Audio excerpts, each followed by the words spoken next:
দক্ষিণ কোরিয়ার সঙ্গে যৌথ সামরিক মহড়া স্থগিত রাখার যে আহ্বান চীন রাশিয়া দিয়েছিল, আমেরিকা তা প্রত্যাখ্যান করেছে।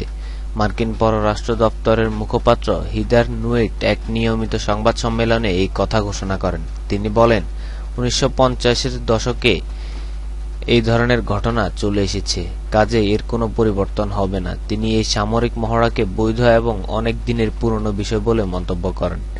এর আগে গত সপ্তাহে চীনের প্রেসিডেন্ট শি জিনপিং ও রাশিয়ার প্রেসিডেন্ট ভ্লাদিমির পুতিন ক্রেমলিনে এক বৈঠক শেষে যৌথ সামরিক মহড়া থেকে বিরত থাকার জন্য আমেরিকার প্রতি আহ্বান জানান। তারা বলেছিলেন, উত্তর কোরিয়া তার পরমাণু অস্ত্র ও ক্ষেপণাস্ত্রের পরীক্ষা বন্ধ করলেও আমেরিকার উচিত হবে দক্ষিণ কোরিয়ার সঙ্গে যৌথ সামরিক মহড়া চালানো থেকে বিরত থাকা।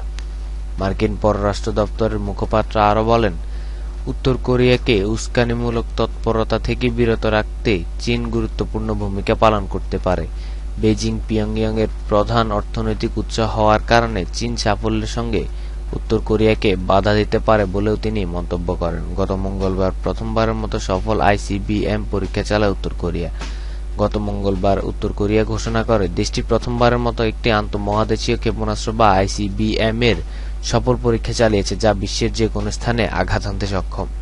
মার্কিন গোয়েন্দা সংস্থাগুলো উত্তর কোরিয়ার আইসিবিএম পরীক্ষার সত্যতা স্বীকার করে বলেছে, ক্ষেপণাস্ত্রটি 5,500 কিলোমিটার দূরের লক্ষ্যবস্তুতে আঘাত হানতে পারে।